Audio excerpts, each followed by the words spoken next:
बचत खाता जैसे हम लोग ऐसे हाँ खुलवाते हैं। वही वही वही वही जब मंथली निकालिए जिसमें कोई तो मैम पहले से 1 लाख रुपए मान लीजिए निकाल लिया हमने, तो उसके बाद अर्थव्यवस्था में कुल मुद्रा आपूर्ति में कोई प्रभाव ही नहीं पड़ेगा जो नहीं। अर्थव्यवस्था में अर्थव्यवस्था में ही है, आप समझ में आया ना। आरबीआई के द्वारा जितनी मुद्राएं वहाँ से निकाली जाती है ना, वो मान या तो बैंकों के पास होगा या लोगों के पास होगा, उन दोनों को मिला के होता है। आप बैंकों के पास ना रहे, वो चलन में रहे, इसलिए आरबीआई सोचती है कि जब उसे ज़रूरत होती है ज़्यादा मुद्रा निकालने की तो नीतियाँ सस्ती कर देती है कि वो मुद्रा चलन में आ जाए, और जब वो चाहती है कि वो चीज़ें चलन से थोड़ा कम हो जाए तो उन सारी चीज़ों को फिर क्या करती है, बढ़ा देती है और उनको खींच लेती है। लेकिन वो अर्थव्यवस्था में ही माने जाते हैं, वो बैंकों के अंदर हो, और इसीलिए बैंकों को मोटिवेट किया जाता है ज़्यादा से ज़्यादा ऋण दीजिए और ज़्यादा से ज़्यादा संपर्क में रहिए, ताकि मुद्रा से कुछ वस्तुओं और सेवाओं का सृजन होता है, वो अर्थव्यवस्था का ही अंग है। ठीक ना। आपने मैम अगली बार बताया था लेकिन हम देखिए भूल जाता है, यही तो मैंने कहा ना, जितना पढ़ना जरूरी है उतना ही रिवीजन। नहीं तो मैं कितना भी अच्छे से पढ़ा दूँ, अगर आप रिवीजन नहीं करेंगे ना, जितना तेजी से समझ रहे उतने तेजी से भूल जाएंगे। हमारे दिमाग की क्वालिटी है वो, आप भले ही थोड़ा देर से करें लेकिन भुला देने में बहुत जल्दी से बिल्कुल सालों की मेहनत आपका कुछ ही महीनों में बराबर हो जाता है। तो सब लोग आगे आज भी खत्म ही करना, क्वेश्चन भी करना है, इसलिए मैं थोड़ा जल्दी में हूँ, या जल्दी शुरू करूँ ताकि क्वेश्चन जुड़े, क्योंकि मेरे पास बहुत सारे क्वेश्चन हैं, टोटल आईएएस के ही क्वेश्चन हैं। अब आप लोग छोटे मोटे एग्जाम के जो क्वेश्चन सॉल्व करेंगे ना, तो हो सकता है यहाँ से आपको कम मिले, क्योंकि मैं यहाँ पे फैक्ट नहीं रखा रही, मैं यहाँ कॉन्सेप्ट क्लियर कर रही हूँ, जिससे आईएएस बेसिस पे क्वेश्चन बनते हैं। ठीक ना। और जो ये छोटे छोटे आते हैं वनडे एग्जाम्स में, वो सब फैक्ट आपको बहुत सारे और मिलेंगे, तो इसीलिए तो सिलेबस के अकॉर्डिंग पढ़ाया जाता है। इसीलिए कहा जाता है कि एक ट्रैक करिए, आईएएस और वनडे दोनों का हिसाब करेंगे तो समस्या होगा। आईएएस में कॉन्सेप्ट आता है, वनडे एग्जाम्स में फैक्ट आते हैं। तो हम वनडे एग्जाम का पढ़ाते हैं तो हम ऐसे आपको समझाते नहीं, बस रटाते लिखाते चले जाते, फिर कॉन्सेप्ट क्लियर नहीं करते। हम यहाँ यूपीएससी की तैयारी कर रहे हैं ना, तो इसलिए हम यूपीएससी लेवल का ही क्वेश्चन सॉल्व करेंगे, वो एक वनडे एग्जाम वाला हम नहीं करेंगे। ठीक, वो आप लोग करना चाहें तो कर सकते हैं, आपको यहाँ से मदद मिलेगा, लेकिन पूरा उससे कवर नहीं होगा, क्योंकि ये हम उसका नहीं कर रहे थे।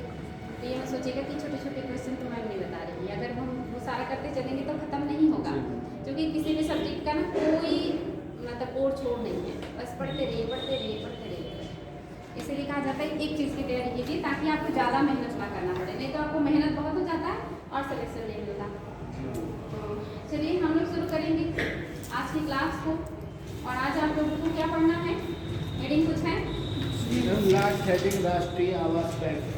अच्छा, ये हेडिंग है, लिखवा कंप्लीट हो गया। क्लास स्टार्ट हो गया है, इसका मुख्यालय बताएं। क्लास स्टार्ट हो गया है। हाँ। ओके, तो आज हम लोग पढ़ेंगे एक्सिम बैंक, एक्सिम बैंक। और कल का आप लोगों ने रिवीजन किया है, कौन सा बैंक अभी बता रहे बेटी, बताइए कल का रिवीजन किया आप लोगों ने, कल जो पढ़ा था बताया। सार्वजनिक क्षेत्र की कौन से बैंक को या कौन सी कंपनियां होंगी जिसे सार्वजनिक क्षेत्र का कहेंगे, याद है किसी को? कल ही पढ़े हैं आप लोग।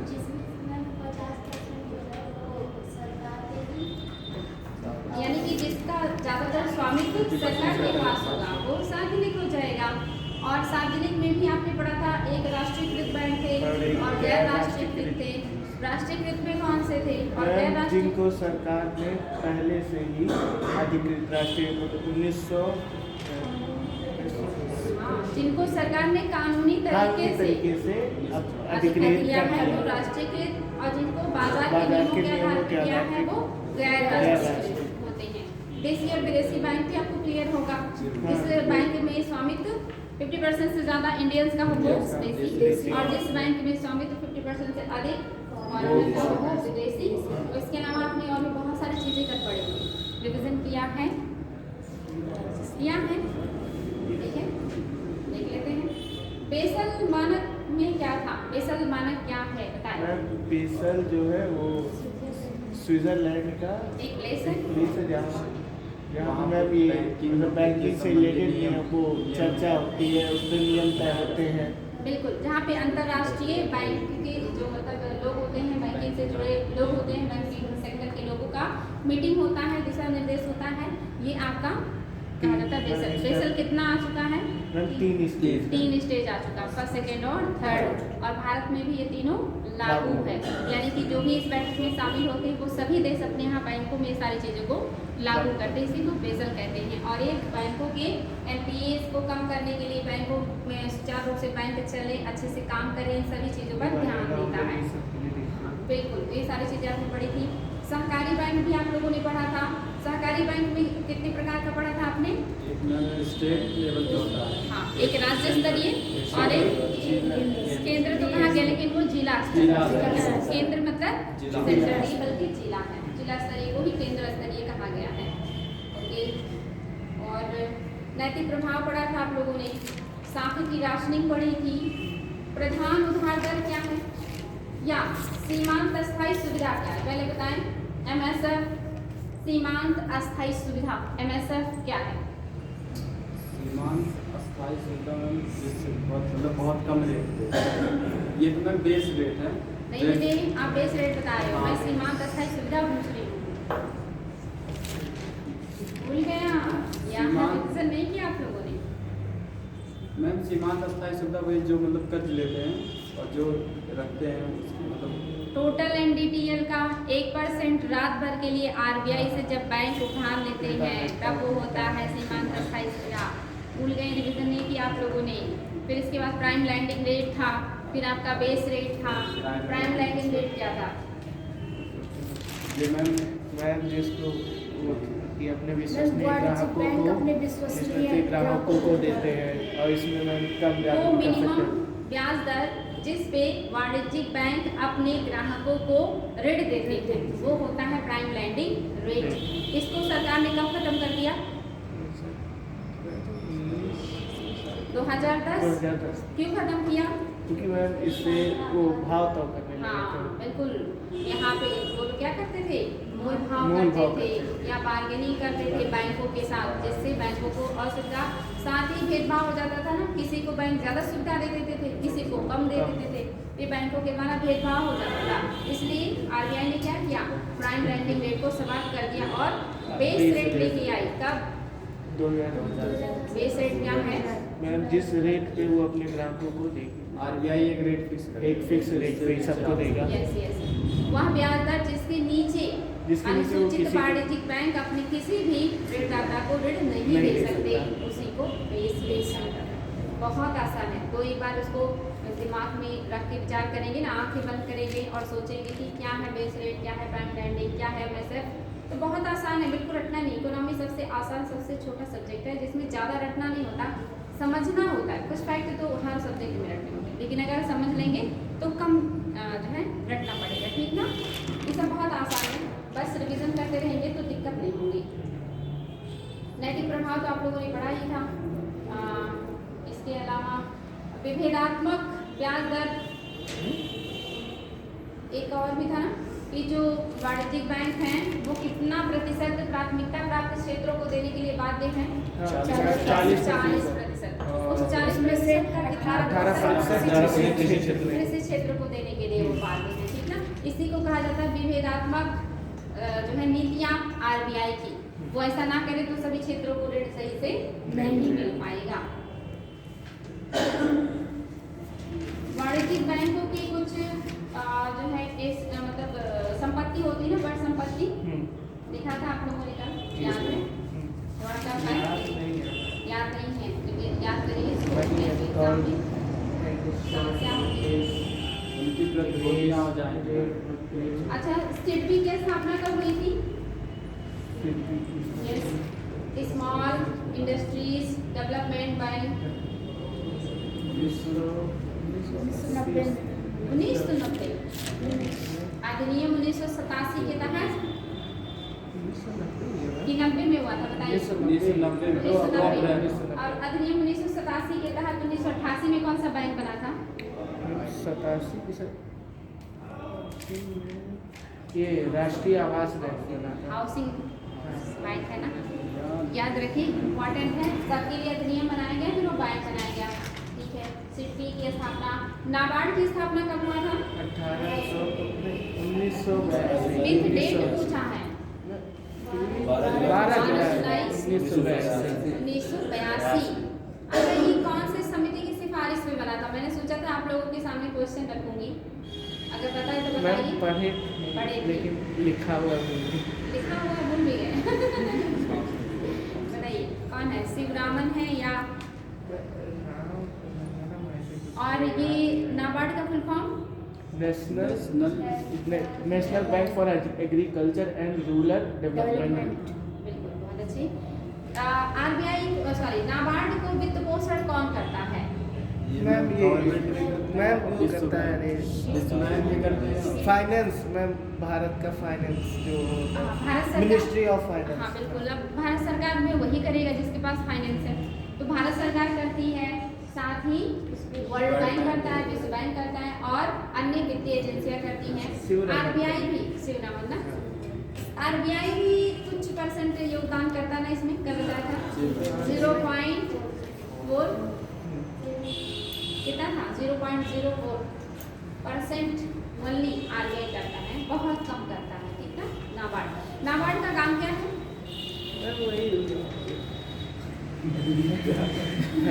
वही तो हम भी जानना चाहते हैं, वही क्या काम करता है? वित्त उपलब्ध कराना वित्त किनको उपलब्ध कराता है बेटी? किसानों को, कृषि किसानों को नहीं, कृषि और ग्रामीण विकास हेतु, कृषि और ग्रामीण विकास कृषि और ग्रामीण विकास हेतु जो भी वित्तीय बैंक या गैर बैंकिंग वित्तीय संस्थाएं या जो भी काम करती हैं, ये उन संस्थाओं को पुनर्वित्तीयन का काम करता है। ये डायरेक्ट किसानों को वित्त नहीं देता। एग्जाम में क्वेश्चन आया है, कंफ्यूज ना होइए। ये इन क्षेत्रों के विकास करने वाले वित्तीय संस्थाओं को देता है और इसको पैसा सरकार, वर्ल्ड बैंक और अन्य वित्तीय एजेंसियां करती हैं। तो ये याद रखिएगा, इसको कहाँ से पैसा मिलता है, ये किसको देता है, फिर वो किसको देते हैं, वो भी पढ़ाएंगे। अभी तो हम लोग चल रहे आगे, ठीक ना।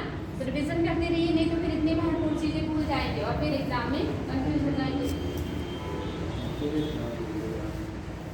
हेडिंग कर लीजिएगा एक्सिम बैंक।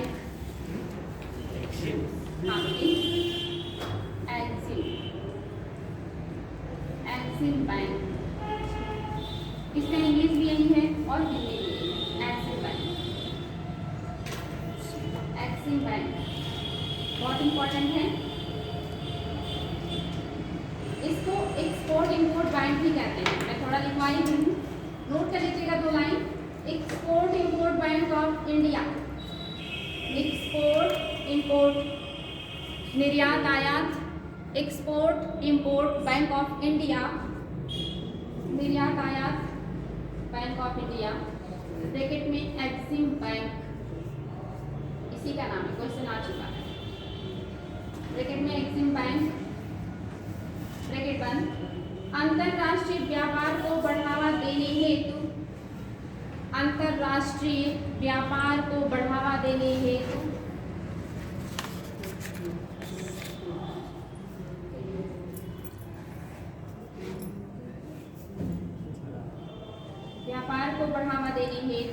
भारतीय आयातकों तथा निर्यातकों के संदर्भ में, भारतीय आयातकों तथा निर्यातकों के संदर्भ में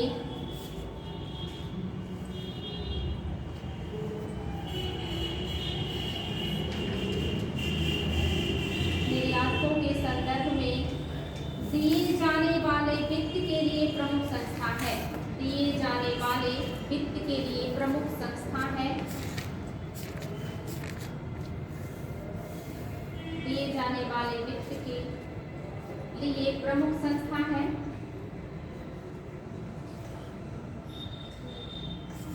इसकी स्थापना 1982 में, प्रमुख संस्था है, इसकी स्थापना 1982 में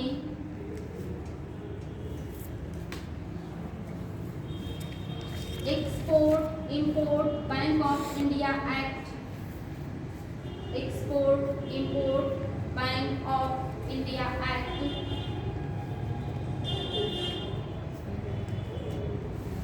इंडिया एक्ट 1981 के तहत की गई थी।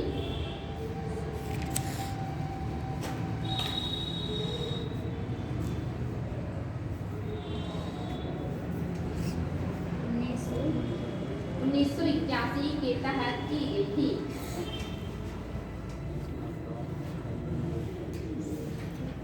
यानी कि अगर आप अंतर्राष्ट्रीय मार्केट में अपना योगदान देना चाहते हैं या आयात निर्यात करते हैं और आपको पैसे की जरूरत हो तो कौन आपको देगा? Exim bank, export import bank of India, जिसे कहा जाता है एक्सिम बैंक, जिसकी स्थापना हुई 1982 में। अधिनियम कौन से? 1981 के तहत। तो याद रखिएगा, आयात निर्यात को बढ़ावा देने के लिए अंतर्राष्ट्रीय स्तर पर जो बैंक लोन देता है, जो बैंक वर्क करता है, वो कौन सा है? एक्सिम बैंक है। और इसका ही एक नाम और है निर्यात आयात बैंक। ये क्वेश्चन आ चुका है छोटे एग्जाम में, निर्यात आयात बैंक किसे कहा जाता है? तो आपका कौन हो जाएगा? Exim bank. नेक्स्ट हेडिंग, गैर बैंकिंग वित्तीय कंपनियां, इंपॉर्टेंट है। गैर बैंकिंग वित्तीय कंपनियां, नॉन बैंकिंग फाइनेंशियल कंपनीज, गैर बैंकिंग वित्तीय कंपनियां, गैर बैंकिंग वित्तीय कंपनियां, non banking financial companies, NBFCs,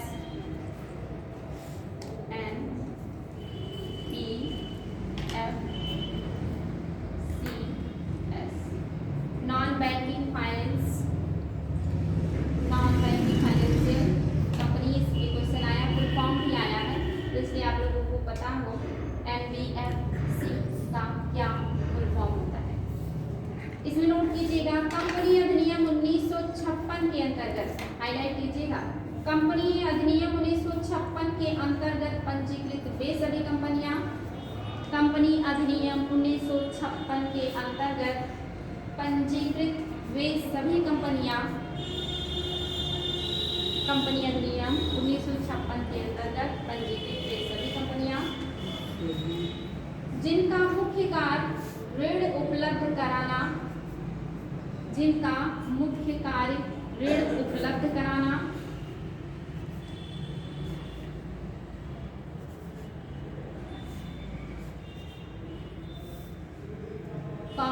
विभिन्न प्रकार की प्रतिभूतियों, विभिन्न प्रकार की प्रतिभूतियों, बीमा कारोबार, बीमा कारोबार, विभिन्न प्रकार की प्रतिभूतियां, बीमा बाजार या बीमा कारोबार, share bonds, share bonds, chit fund, chit fund, हाँ बेटे chit fund, chit fund, chit fund. Share बाजार की तरह ये भी होता है, थोड़े लगाइए, थोड़े समय में ज़्यादा पैसा कमाइए, जोखिम बहुत होता है, ठीक ना। चिट फंड संबंधी कारोबार, शेयर बॉन्ड्स, चिट फंड संबंधी कारोबार आदि में निवेश करना, आदि में निवेश करना तथा विभिन्न प्रकार से जमाएं स्वीकार करना हो, आदि में निवेश करना तथा विभिन्न प्रकार से जमाएं स्वीकार करना हो, विभिन्न प्रकार से जमाएं स्वीकार करना हो, NBFCs कहलाती हैं, गैर बैंकिंग वित्तीय कंपनियां कहलाती हैं। पैराग्राफ चेंज कीजिएगा, IAS में यहाँ से क्वेश्चन आया हुआ है, पॉइंट बहुत इंपॉर्टेंट है। सामान्य शब्दों में ऐसी वित्तीय संस्थाएं जो बैंक नहीं है, सामान्य तौर पर ऐसी वित्तीय संस्थाएं जो बैंक नहीं है, सामान्य तौर पर ऐसी वित्तीय संस्थाएं जो बैंक नहीं है किंतु वे जमा राशि स्वीकार करती हैं, किंतु जमा राशि स्वीकार करती हैं,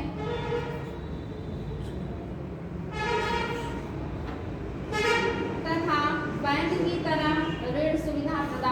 करती हैं, जमा राशि स्वीकार करती हैं, बैंक की तरह ऋण सुविधा प्रदान करती हैं, बैंक की तरह ऋण सुविधा प्रदान करती हैं,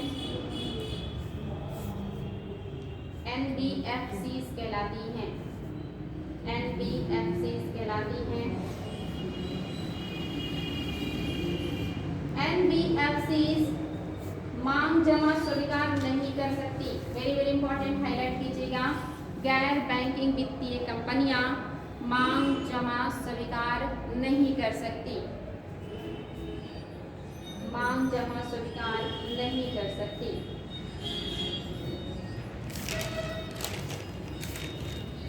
गैर बैंकिंग वित्तीय कंपनियां ना तो डिमांड ड्राफ्ट जारी कर सकती हैं, गैर बैंकिंग वित्तीय कंपनियां ना तो डिमांड ड्राफ्ट जारी कर सकती हैं, हाईलाइट कीजिएगा सभी पॉइंट, ना तो डिमांड ड्राफ्ट जारी कर सकती हैं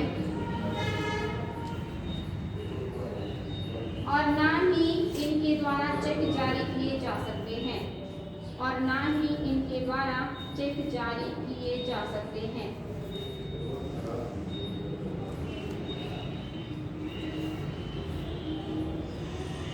इनके द्वारा चेक जारी किए जा सकते हैं। तो ये क्या क्या नहीं करेंगी? पहले तो मांग जमा स्वीकार नहीं करेंगी, दूसरा चेक या डिमांड ड्राफ्ट जारी नहीं करेंगी, और क्या नहीं कर सकती?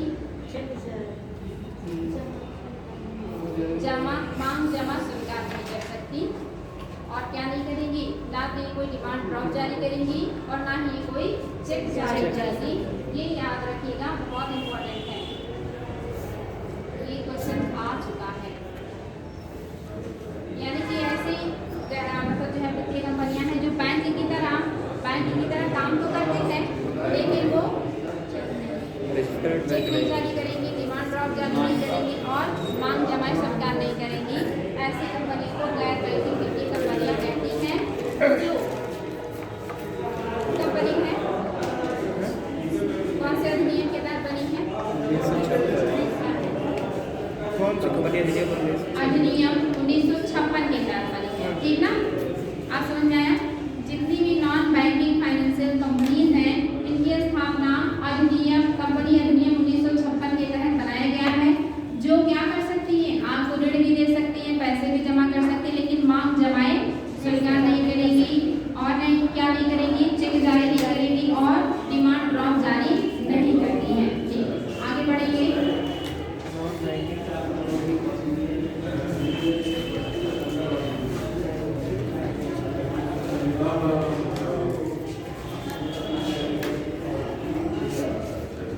हेडिंग कीजिएगा क्षेत्रीय ग्रामीण बैंक, क्षेत्रीय ग्रामीण नहीं, हेडिंग कीजिएगा प्राथमिक डीलर, प्राथमिक डीलर, प्राथमिक डीलर।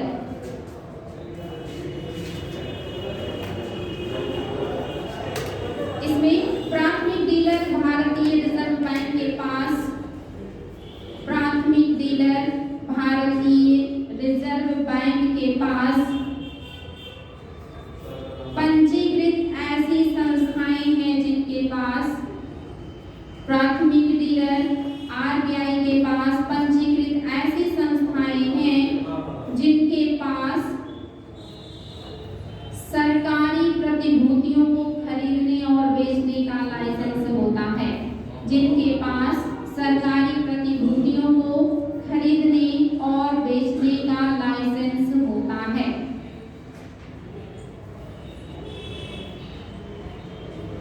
बेचने का लाइसेंस होता है।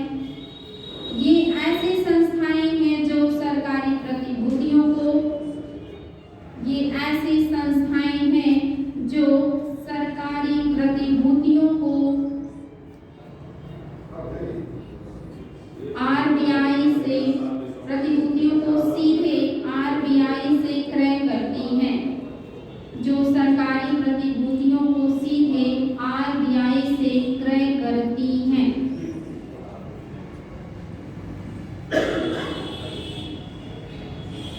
क्रय करती हैं और अन्य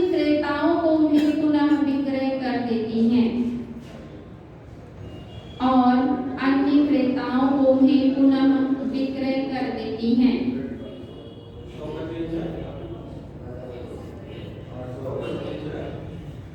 इस प्रकार प्राथमिक डीलर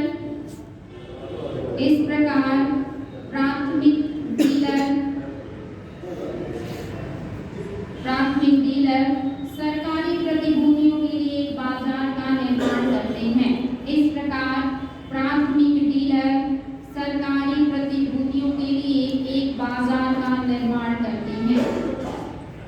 सरकारी प्रतिभूतियों के लिए एक बाजार का निर्माण करते हैं।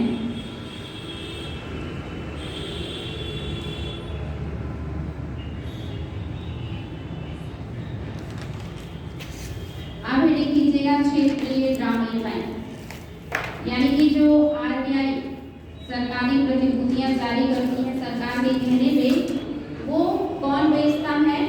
प्राथमिक डीलर्स, वो आरबीआई से क्रय करते हैं और फिर उसको बेचते हैं दूसरे क्रेताओं को। आगे क्षेत्रीय ग्रामीण बैंक, रीजनल रूरल बैंक, क्षेत्रीय ग्रामीण बैंक, रीजनल रूरल बैंक। इसमें नोट कीजिएगा, इसका शॉर्ट फॉर्म है आरआरबी। ग्रामीण क्षेत्रों में जहां बैंकिंग सुविधाएं उपलब्ध नहीं है,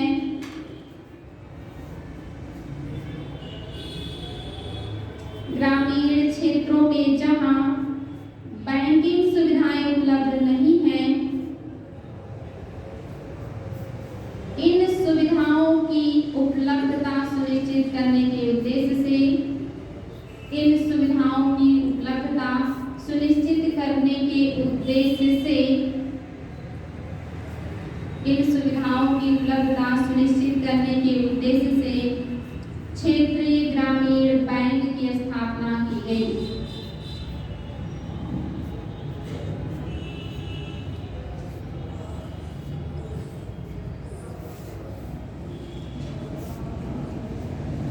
पॉइंट लिखिएगा, क्षेत्रीय ग्रामीण बैंकों का शुभारंभ, क्षेत्रीय ग्रामीण बैंकों का शुभारंभ प्रथम ग्रामीण बैंक के गठन के साथ, क्षेत्रीय ग्रामीण बैंकों का शुभारंभ प्रथम ग्रामीण बैंक के गठन के साथ वर्ष 1975 में गांधी जयंती को हुआ। वर्ष 1975 में गांधी जयंती को हुआ। वर्ष 1975 में गांधी जयंती को हुआ।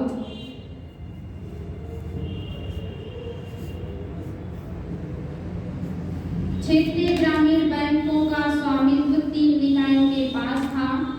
क्षेत्रीय ग्रामीण बैंकों का स्वामित्व 3 निकायों के पास था। आरआरबीज का स्वामित्व 3 निकायों के पास था। इसमें केंद्र सरकार 50%, इसमें केंद्र सरकार 50%, राज्य सरकार 15%, इसमें केंद्र सरकार 50%, राज्य सरकार 15% तथा प्रायोजक बैंक 35% तथा प्रायोजक बैंक 35% के अनुपात में हिस्सेदार थे। 35% के अनुपात में हिस्सेदार थे।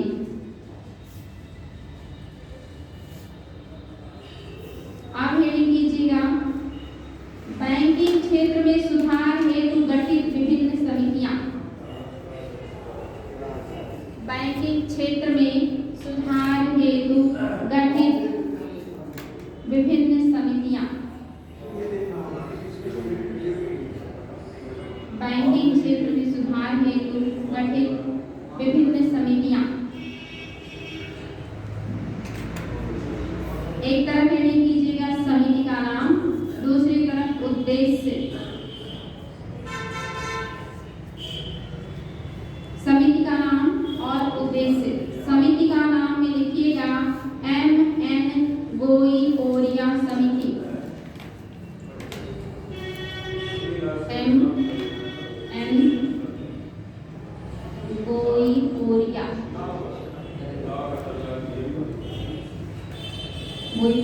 समिति। MN गोईपोरिया समिति। गोईपोरिया समिति, इनका उद्देश्य क्या था? ग्राहक सेवा में सुधार के उद्देश्य से। ग्राहक सेवा में सुधार के उद्देश्य। ग्राहक सेवा में सुधार के उद्देश्य यानी कि बैंकों में ग्राहकों को जो सेवाएं दी जाती है उसमें सुधार होना चाहिए। इसी उद्देश्य से कौन सी समिति बनी थी? MN गोईपोरिया समिति। नेक्स्ट है आपका ए घोष समिति। ए घोष समिति। ए घोष समिति। ए घोष समिति किस लिए बना है? बैंकों में धोखाधड़ी रोकने के उद्देश्य से। इनका जो उद्देश्य है वो है बैंकों में धोखाधड़ी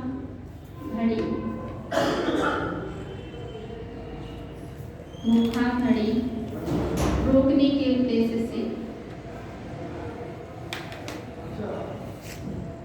धोखाधड़ी रोकने के उद्देश्य से। नेक्स्ट है PR नायक समिति। PR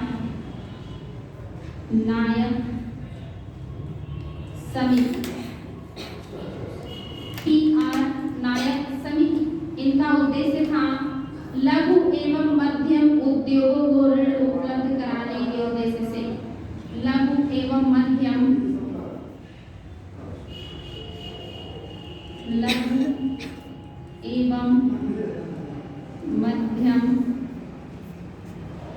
उद्योग को ऋण उपलब्ध कराने के उद्देश्य से। ऋण उपलब्ध कराने के उद्देश्य से। नेक्स्ट है SS तारापुर समिति। पीजे नायक। क्या विधि? पीजे नायक। पीजे नायक, PR नहीं। ये नहीं मिले। PR ऑनलाइन पीजे लिखा। अच्छा, PR नायक है। ये आपका बहुत ऑथेंटिक सोर्स है। PR नायक। नेक्स्ट है आपका SS तारापुर समिति। SS तारापुर समिति। SS तारापुर समिति इम्पोर्टेंट है, एग्जाम में आएगा कैसे? कभी कभी एक तरफ समितियां होती है, दूसरी तरफ उद्देश्य। आपको उसे क्या करना होगा? उसकी सहायता से मैच करना होगा। कभी कभी इंडिविजुअल भी आ सकता है। क्वेश्चन आ जाएगा कि तारापुर समिति किस उद्देश्य से गठित की गई, ठीक ना? अब उद्देश्य में लिखिएगा विदेशी विनिमय में पूंजी खाता परिवर्तनीयता के उद्देश्य से। विदेशी विनिमय में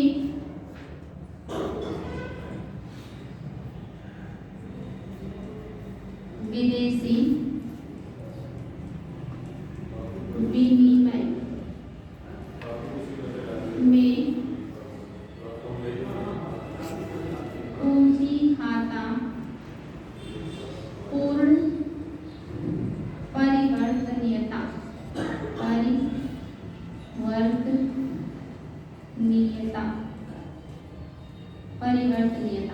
पूंजी खाता पूर्ण परिवर्तनीयता के उद्देश्य से।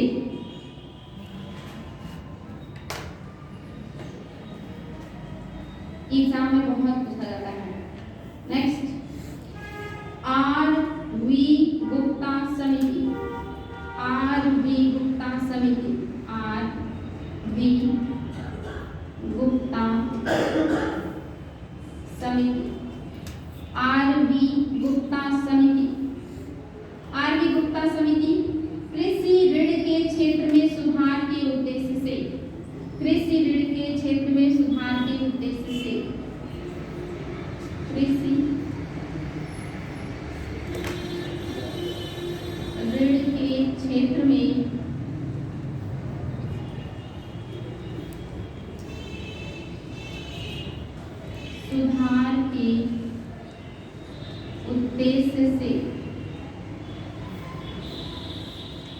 नेक्स्ट वाई वी रेड्डी समिति, Y V Reddy, Y we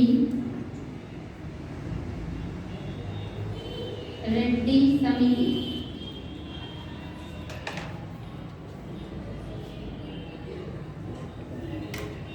Y V Reddy समिति। बहुत इंपॉर्टेंट है, छोटी बचतों से जुड़ी व्यवस्था में सुधार के उद्देश्य से, छोटी बचतों में जुड़ी, छोटी बचतों से, छोटी बचतों से जुड़ी व्यवस्था में सुधार के उद्देश्य से, छोटी बचतों से जुड़ी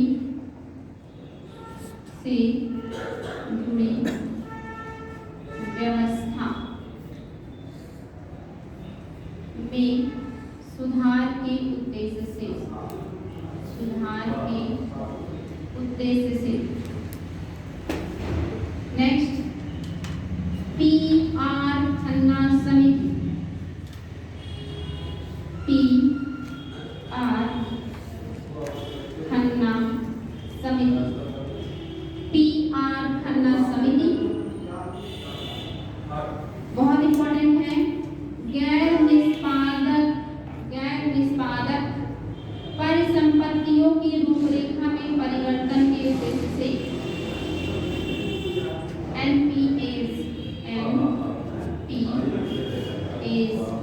एनपीएस से गैर निष्पादक परिसंपत्ति कहते हैं, परिसंपत्तियों की रूपरेखा में परिवर्तन के उद्देश्य से, रूपरेखा में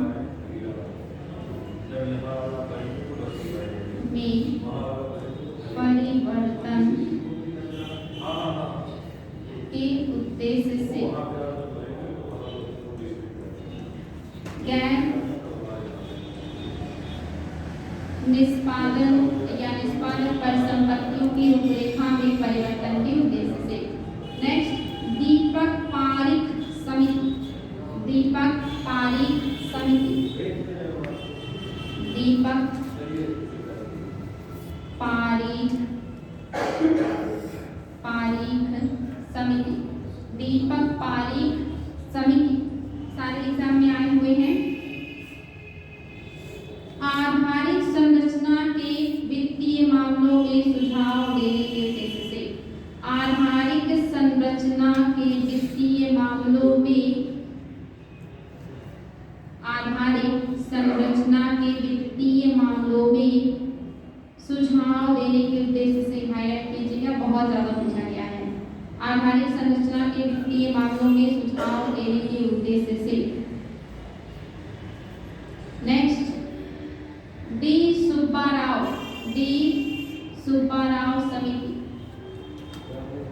डी सुब्बाराव समिति, डी सुब्बाराव समिति,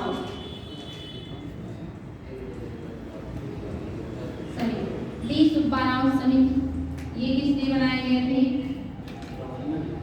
इनका है मौद्रिक नीति पर तकनीकी सलाह के उद्देश्य से, मौद्रिक नीति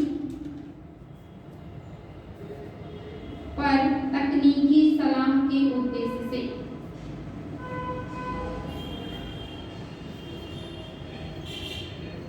नेक्स्ट दामोदरन समिति, दामोदरन समिति, दामोदरन समिति, दामोदरन समिति का उद्देश्य क्या है? बैंकिंग सेवाओं में सुधार के उद्देश्य से, बैंकिंग सेवाओं में सुधार के उद्देश्य से कई महत्वपूर्ण सिफारिशों, बैंकिंग सेवाओं में सुधार के उद्देश्य से कई महत्वपूर्ण सिफारिशों से संबंधित।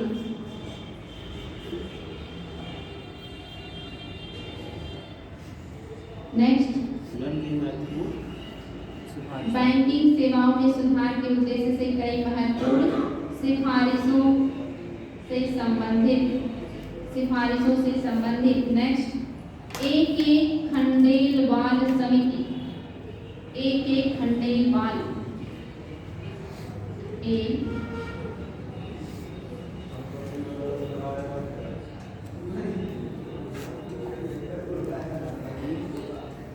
एक खंडेलवाल समिति, एक खंडेलवाल समिति। उद्देश्य है इनका बैंकों में मानव संसाधन दक्षता में सुधार लाने के उद्देश्य से, बैंकों में मानव संसाधन दक्षता में सुधार लाने के उद्देश्य से, बैंकों में मानव संसाधन दक्षता में सुधार लाने के उद्देश्य से,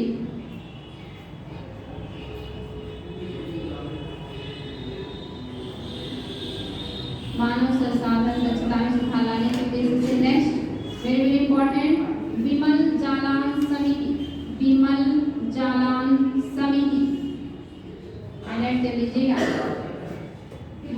विमल जालान समिति, विमल जालान समिति, विमल जालान समिति का उद्देश्य क्या था, नोट कीजिएगा।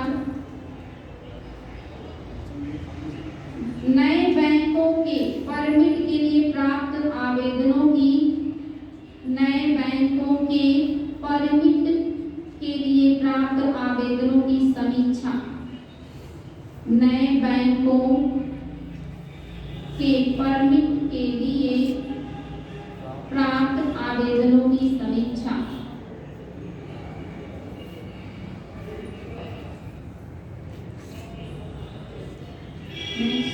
उर्जित पटेल समिति, उर्जित पटेल समिति, इनका उद्देश्य था मौद्रिक नीति ढांचे का विश्लेषण करने, मौद्रिक नीति ढांचे का विश्लेषण करने व इनको मौद्रिक नीति ढांचे का विश्लेषण करने व इनको सशक्त बनाने के लिए, मौद्रिक नीति ढांचे का विश्लेषण करने व इनको सशक्त बनाने के लिए। नेक्स्ट, ऊषा खोराट समिति, ऊषा खोराट समिति। उद्देश्य, देश के सभी गांवों में वित्तीय सेवाएं उपलब्ध कराने, देश के सभी गांवों में वित्तीय सुविधाएं उपलब्ध कराने के उद्देश्य से, देश के सभी गांवों में वित्तीय सुविधाएं उपलब्ध कराने के उद्देश्य से। नेक्स्ट, MV नायर समिति, MV नायर समिति, MV नायर समिति, MV नायर समिति।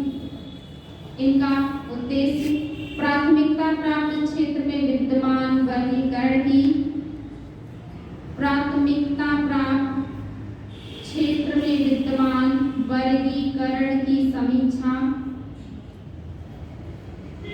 प्राथमिकता प्राप्त क्षेत्र में विद्यमान वर्गीकरण की समीक्षा तथा इस क्षेत्र में उधार से संबंधित मुद्दों में, तथा इस क्षेत्र में उधार से संबंधित मुद्दों में संशोधित दिशा निर्देश, मुद्दों में संशोधित दिशा निर्देश प्रस्तावित करना। रिपीट कर दे रही हूँ, प्राथमिकता प्राप्त क्षेत्र में विद्यमान वर्गीकरण की समीक्षा तथा इस क्षेत्र में उधार से संबंधित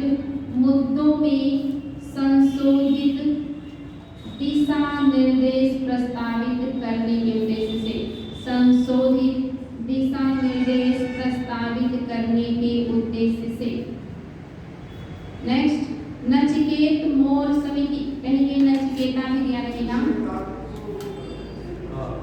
नचिकेत मोर समिति। नचिकेत मोर समिति ये भी एग्जाम में बहुत बार आया गया है। नचिकेत मोर समिति निम्न आय वाले परिवारों एवं छोटे व्यवसायों को निम्न आय वाले परिवारों एवं छोटे व्यवसायों को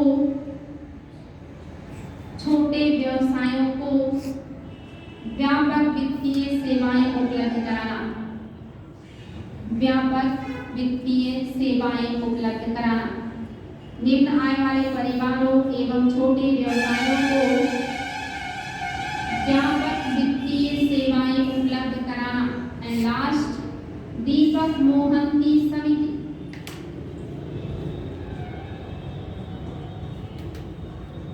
दीपक मोहंती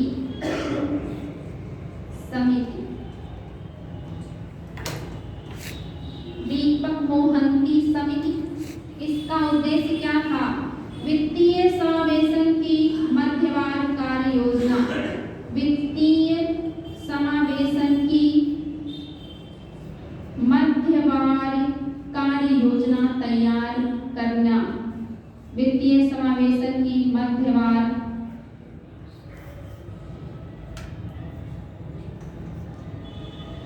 कार्य योजना तैयार करना।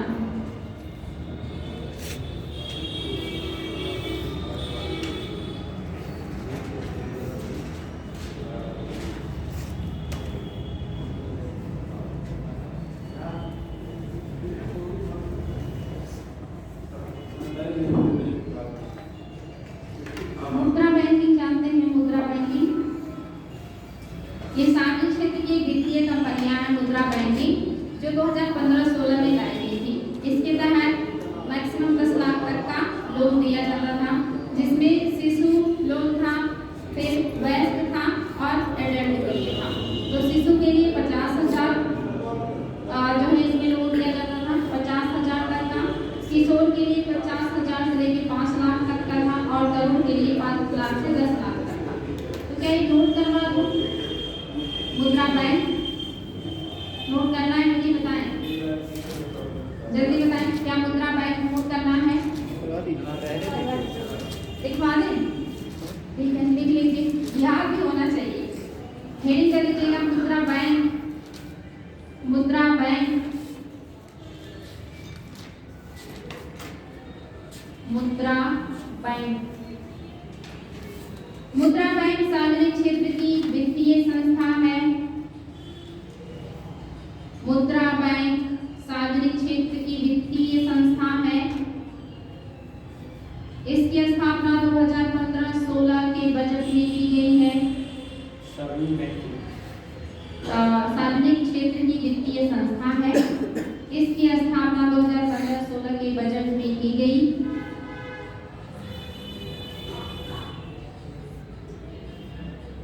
दो 2015-16 के बजट में की गई।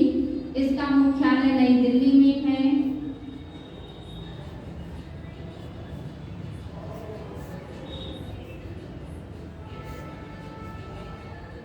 नई दिल्ली में है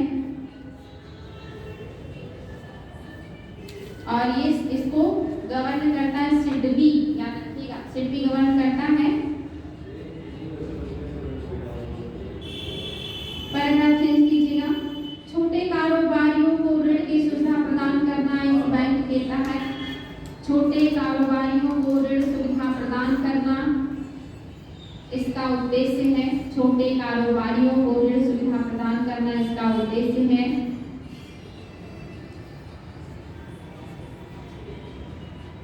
इस बैंक के तहत 10 लाख तक का ऋण प्रदान किया जाता है। इस बैंक के तहत 10 लाख तक का ऋण प्रदान किया जाता है।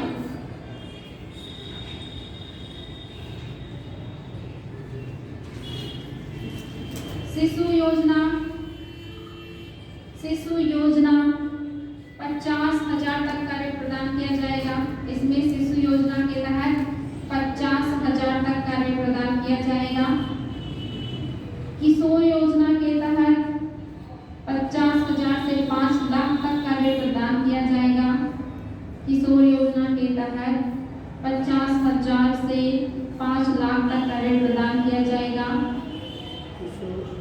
किशोर योजना के तहत 50,000 से लेकर 5 लाख तक का ऋण प्रदान किया जाएगा। और तरुण योजना के तहत 5 लाख से 10 लाख तक का ऋण प्रदान किया जाएगा। तरुण योजना के तहत 5 लाख से 10 लाख तक का ऋण प्रदान किया जाएगा। अब रीडिंग कीजिएगा, गैर निष्पादनकारी परिसंपत्तियां, गैर निष्पादनकारी परिसंपत्तियां, नॉन परफॉर्मिंग एसेट्स, गैर निष्पादनकारी परिसंपत्तियां, नॉन परफॉर्मिंग एसेट्स,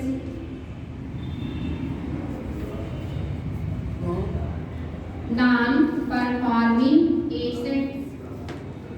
इसमें नोट कीजिएगा, वर्तमान में भारतीय बैंक अपने उन ऋणों को, वर्तमान में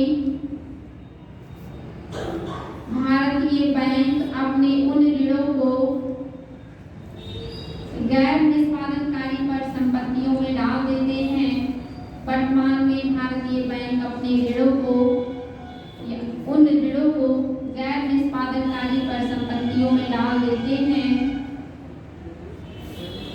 जिनकी किस्त एवं ब्याज का भुगतान, जिनकी किस्त एवं ब्याज का भुगतान वर्तमान में भारतीय बैंक अपने उन ऋणों को गैर परफॉर्मिंग मतलब गैर निष्पादनकारी परिसंपत्तियों में डाल देते हैं जिनकी ब्याज, जिनकी किस्त एवं ब्याज का भुगतान, जिनकी हाईलाइट कर लीजिएगा, किस्त एवं ब्याज का भुगतान 90 दिनों तक नहीं हो पाता, किस्त एवं ब्याज का भुगतान 90 दिनों तक नहीं हो पाता।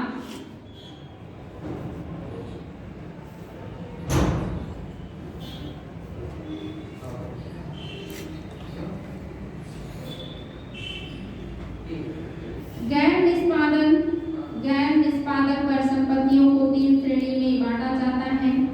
गैर निष्पादक परिसंपत्तियों को 3 श्रेणी में बांटा जाता है। पहला, सब स्टैंडर्ड परिसंपत्तियां, पहला सब स्टैंडर्ड परिसंपत्तियां, दूसरा संदिग्ध परिसंपत्तियां, सब स्टैंडर्ड परिसंपत्तियां, दूसरा संदिग्ध परिसंपत्तियां, तीसरा हानि वाली परिसंपत्तियां, संदिग्ध परिसंपत्तियां और हानि वाली परिसंपत्तियां। 3 प्रकार की परिसंपत्तियां ये लोग घोषित करते हैं, जिसमें आपका सब स्टैंडर्ड है, क्या ये भी लिखेंगे सब स्टैंडर्ड परिसंपत्ति क्या है, संदिग्ध परिसंपत्तियां और हानि, बताएं। सुन लीजिए, जब सब स्टैंडर्ड परिसंपत्तियां वे परिसंपत्तियां होती हैं जो 12 माह या इससे कम अवधि तक एनपीए रही हो।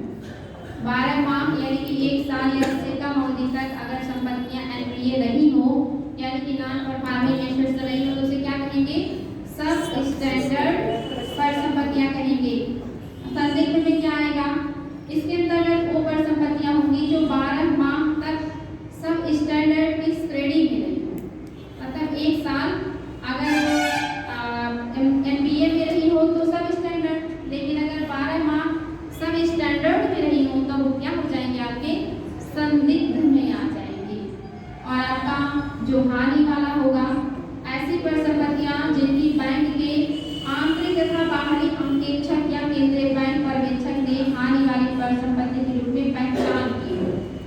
अगर वो पहचान कर लेते हैं कि ये परिसंपत्तियां क्या हैं, अब इनसे कोई फायदा नहीं होने वाला है, ये डूब चुकी है, नुकसान हो चुका है, तभी क्या हो जाएंगे आपके हानि वाली परिसंपत्ति। तो बहुत आसान है ये, इसलिए नहीं लिखा रही हूँ।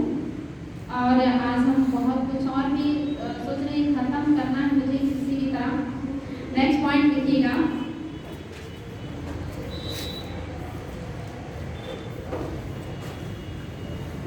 बैंकिंग शब्दावलियाँ, कभी कभी एग्जाम में आता है बैंकिंग शब्दावलियाँ, बैंकिंग टर्मिनोलॉजी। पहला है इसमें बैंकिंग शब्दावलियों में NEFT, national electronic fund transfer, NEFT,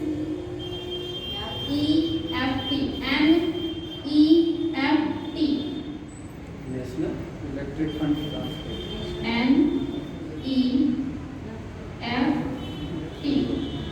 NEFT, इसका फुल फॉर्म है national electronic fund transfer.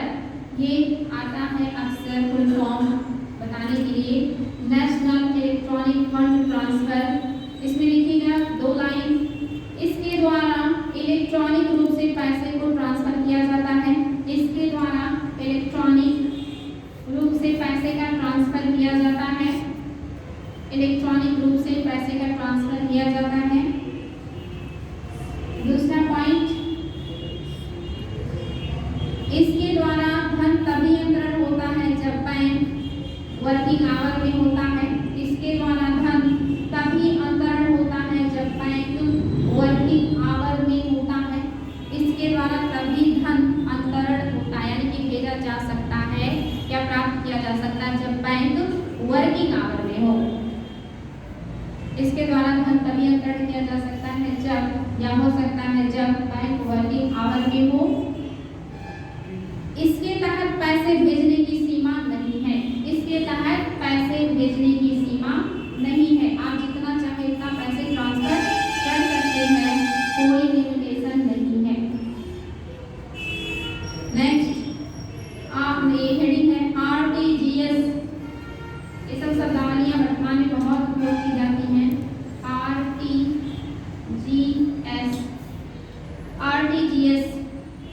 RTGS क्या है? इसका फुल फॉर्म है real time gross settlement, real time gross settlement, real time gross settlement, full form real time gross settlement. Note कीजिएगा, इसके द्वारा online पैसा ट्रांसफर होता है, इसके द्वारा ऑनलाइन पैसा ट्रांसफर होता है। नेक्स्ट पॉइंट, इसके द्वारा या इसके अंतर्गत उच्च मूल्य का धन अंतरण होता है, इसके अंतर्गत उच्च मूल्य का धन अंतरण होता है, यानी कि कम अमाउंट के पैसे इसके अंतर्गत ट्रांसफर नहीं होंगे, इसके अंतर्गत उच्च मूल्य का धन अंतरण होता है। इसमें कम से कम 2 लाख भेजना होता है, मिनिमम आप इसमें 2 लाख भेज सकते हैं, उससे अधिक का ही इसमें धन अंतरण होता है। कम से कम 2 लाख भेजना होता है, इसमें कम से कम 2 लाख भेजना होता है। तो अगर आपसे कोई कहे कि मैंने RTGS किया, इसका मतलब उसने 2 लाख से मतलब ऊपर का ही धन भेजा होगा, क्योंकि RTGS के तहत उससे कम का बैलेंस नहीं ट्रांसफर होता है। और नेफ्ट में क्या है? नेफ्ट में है कि इसमें आप जब बैंक वर्किंग आवर में होगा तभी ही आप धन अंतरण कर सकते हैं, अगर बैंकिंग वर्किंग आवर में नहीं है तो आप इसका भेजने का काम नहीं कर सकते या प्राप्त करने का काम नहीं कर सकते। नेक्स्ट IMPS,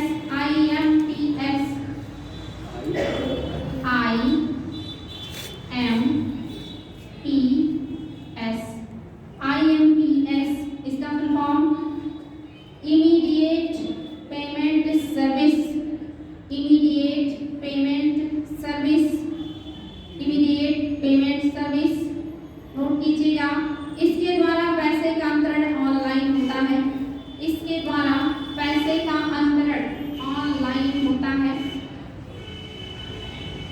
नेक्स्ट पॉइंट, इसके अंतर्गत धन तुरंत अंतरण हो जाता है, इसके अंतर्गत धन तुरंत अंतरण हो जाता है, आपको वेट नहीं करना पड़ेगा, इसमें हो जाता है। और यह सेवा 7 दिन एवं 24 घंटे काम करती है, और यह सेवा 7 दिन यानी कि 7 days and 24 आवर में सेवा काम करेगा। आप इसके तहत पैसे तुरंत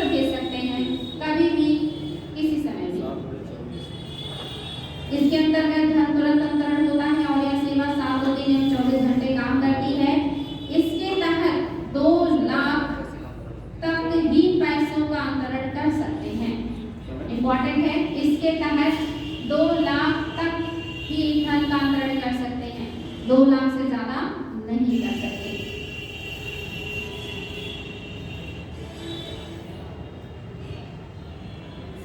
चार्ज भी करता होगा कि नहीं? ये बिल्कुल कटेगा, जो भी बैंक आपको ये सुविधाएं देगी वो चार्ज काटेगी, हर सेवा के लिए वो पैसे लेगी। तो इसके तहत आप 24 घंटे 7 दिन 7 डेज 24 आवर आप पैसे को भेज सकते हैं, लेकिन मैक्सिमम कितना? 2 लाख इतना ही आप भेज सकते हैं, उससे ज़्यादा नहीं। लेकिन ये क्या है, हमेशा हर वक्त कभी भी तुरंत ये सेवा आपको उपलब्ध होता है इसके तहत। नेक्स्ट है आपका MICR, इम्पोर्टेंट है MICR code,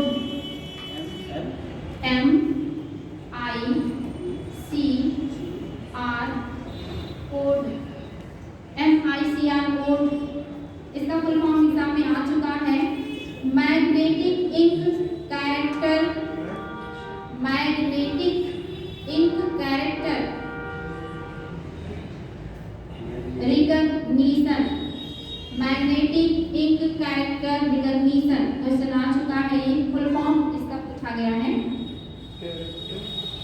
magnetic ink character recognition, recognition मतलब पहचानना, रिकॉग्निशन है पहचान। यस, नोट करना पड़ेगा क्या? ठीक है, इसमें नोट करिएगा। इसके तहत स्याही मैग्नेटिक कैरेक्टर के रूप में होती है, इसके तहत स्याही मैग्नेटिक, स्याही इंक जिसको कहते हैं, स्याही मैग्नेटिक कैरेक्टर के रूप में होती है, जो सफेद लाइन के रूप में, जो सफेद लाइन के रूप में चेक के नीचे होती है, जो सफेद लाइन के रूप में चेक के नीचे होती है, जिसे MICR कोड कहते हैं।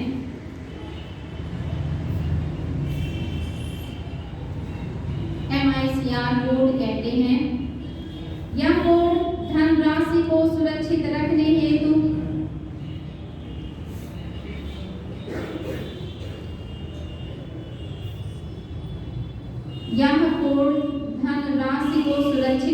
रखने हेतु एक नेगोशिएबल उपकरण होता है। यह कोड धनराशि को सुरक्षित रखने हेतु एक नेगोशिएबल उपकरण होता है, नेगोशिएबल उपकरण होता है। नेगोशिएबल मतलब जिसे आप उपयोग में ला सकते हैं, जो आपके पहुंच में हो। इंटरनेशनल ट्रांजैक्शन के लिए इस कोड का उपयोग किया जाता है। इंटरनेशनल ट्रांजैक्शन के लिए इस कोड का उपयोग किया जाता है। यह कोड 9 अंकों का होता है। यह कोड 9 अंकों का होता है। हाईलाइट कीजिएगा, जिसमें पहले 3 अंक शहर को, जिसमें पहले 3 अंक शहर को,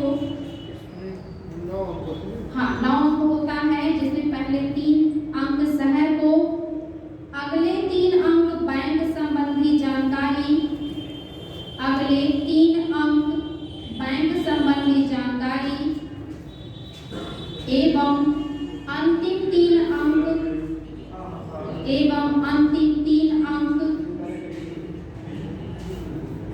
शहर की ब्रांच संबंधी जानकारी को दर्शाते हैं।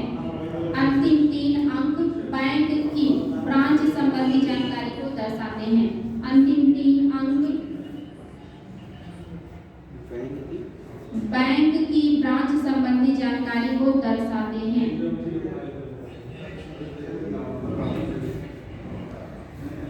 नेक्स्ट दूसरा 3 फिर से रिपीट कर रहे हैं। यह कोड 9 अंकों का होता है, जिसमें पहले 3 अंक शहर को, अगले 3 अंक बैंक संबंधी जानकारी एवं अंतिम 3 अंक बैंक की ब्रांच संबंधी जानकारी को दर्शाते हैं। नेक्स्ट,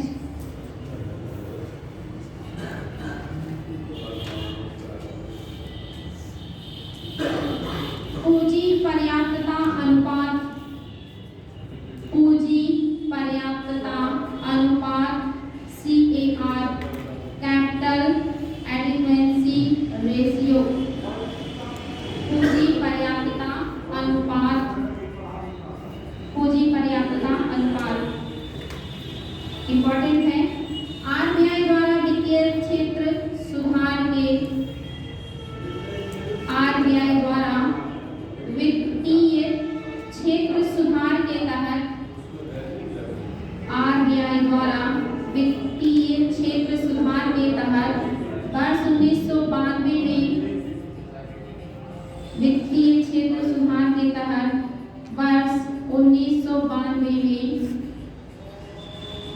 पूंजी पर्याप्तता अनुपात को अपनाया गया। पूंजी पर्याप्तता अनुपात को अपनाया गया।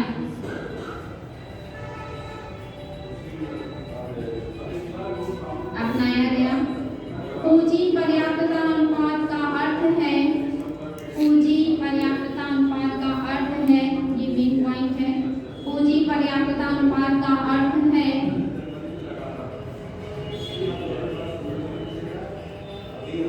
बैंकों को अपनी जोखिम भारित परिसंपत्ति, बैंकों को अपनी जोखिम भारित परिसंपत्ति, अपनी जोखिम भारित परिसंपत्ति तथा अपनी पूंजी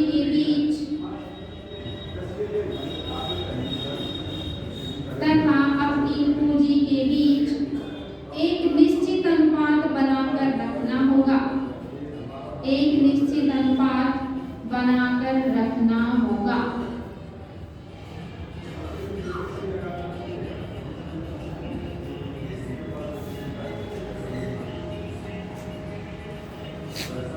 नेक्स्ट लिखिएगा स्विफ्ट, SWIFT।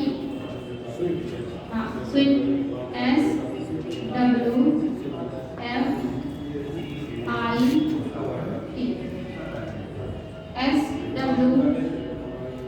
एक मिनट, SWIFT स्विफ्ट। मैम उल्टा SWFIT। अच्छा, SWIFT, ये F है और IFT। कंफ्यूज तो नहीं होंगे आप लोग? नहीं, सिर्फ देखिए।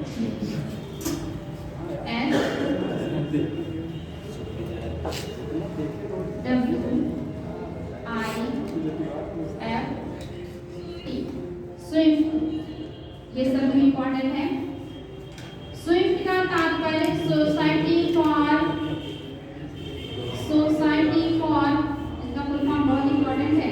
स्विफ्ट का तात्पर्य society for worldwide interbank, society for worldwide interbank financial telecommunication, interbank financial telecommunication, okay, telecommunication. Exam में आया है बाबू, आप लोगों को याद रखना है। इसमें नोट कीजिएगा, यह एक तरह का मैसेज भेजने और प्राप्त करने वाला नेटवर्क है। यह एक तरह का मैसेज भेजने वाला और प्राप्त करने वाला नेटवर्क है। मैसेज भेजने वाला और प्राप्त करने वाला नेटवर्क है, जिसका इस्तेमाल दुनिया भर के बैंक और फाइनेंशियल सेवाएं देने वाले, जिसका इस्तेमाल दुनिया भर के बैंक और फाइनेंशियल सेवाएं देने वाली, बैंक और फाइनेंशियल सेवाएं देने वाली दूसरी संस्थाएं करती हैं।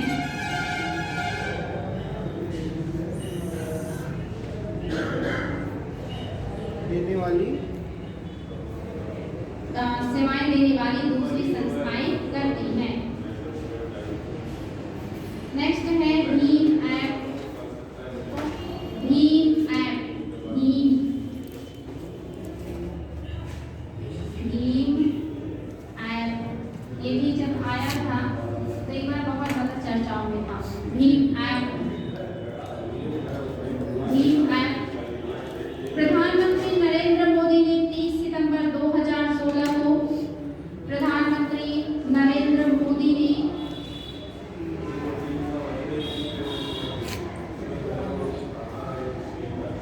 30 सितंबर 2016 को भीम ऐप नामक एक डिजिटल, भीम ऐप नामक एक डिजिटल भुगतान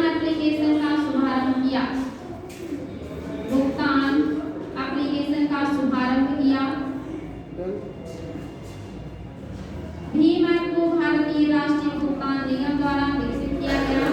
भीम ऐप को भारतीय ओके मैं रिपीट कर रही हूँ। भीम ऐप को शुरू से रिपीट करना है। भीम ऐप को भारतीय राष्ट्रीय भुगतान निगम द्वारा विकसित किया गया है। भीम ऐप को भारतीय राष्ट्रीय भुगतान निगम द्वारा विकसित किया गया है। यह ऐप स्मार्टफोन और फीचर फोन दोनों पर इस्तेमाल किया जा सकता है। यह ऐप स्मार्टफोन और फीचर फोन दोनों पर इस्तेमाल किया जा सकता है। यह ऐप स्मार्टफोन और फीचर फोन दोनों पर इस्तेमाल किया जा सकता है।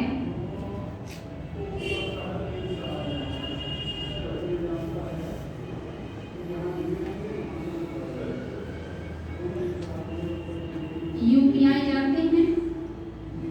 UPI UPI unified payment transfer. क्या है? UPI unified payment unified transfer. Payment online payment का एक एप्लीकेशन है ना।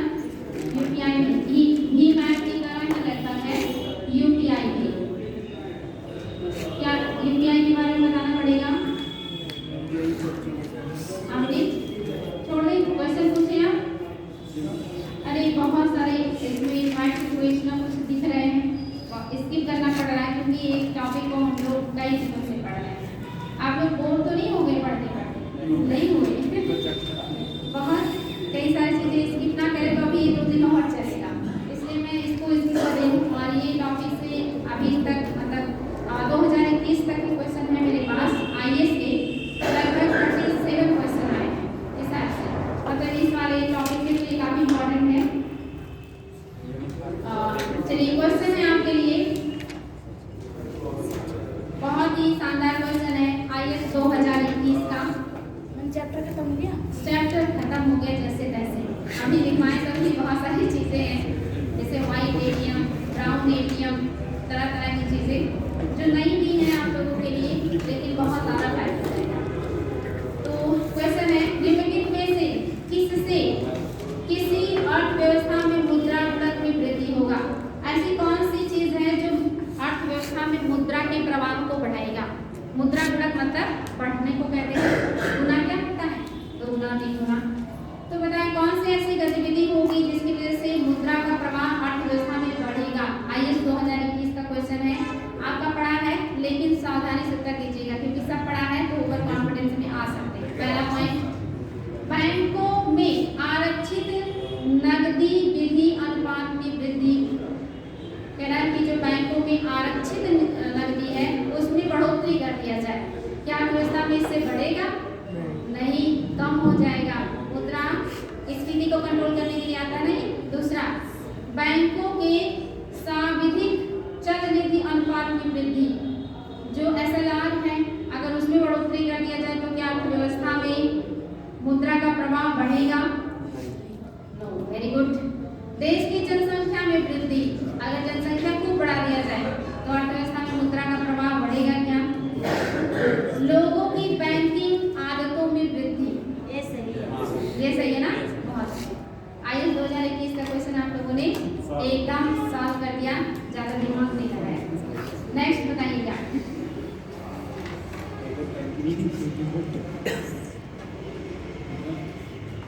क्वेश्चन है निम्नलिखित कथनों पर विचार कीजिए। और ये भी 2021 में आईएएस में आया है और उत्तर कोड की सहायता से देना है, तो इस बार सावधानी बरतिएगा और इस बार आप लोग फंस भी सकते हैं लेकिन डरिएगा नहीं। पहला पॉइंट, केंद्र सरकार द्वारा आरबीआई के गवर्नर की नियुक्ति की जाती है, यानी कि सरकार की भूमिका होती है आरबीआई के गवर्नर को नियुक्त करने की। तो सभी को पता है, कोई डाउट है क्या? जिसको जो उनके पक्ष में होता है उसका साल बढ़ा देते हैं और जो नहीं रहता उसको कुछ ना कुछ लगा के हटा देते हैं। दूसरा पॉइंट है इसमें, भारत के संविधान के कतिपय प्रावधान केंद्र सरकार को जनहित में आरबीआई को निर्देश देने का अधिकार देते हैं। क्या संविधान का कोई अनुच्छेद है जिसमें ये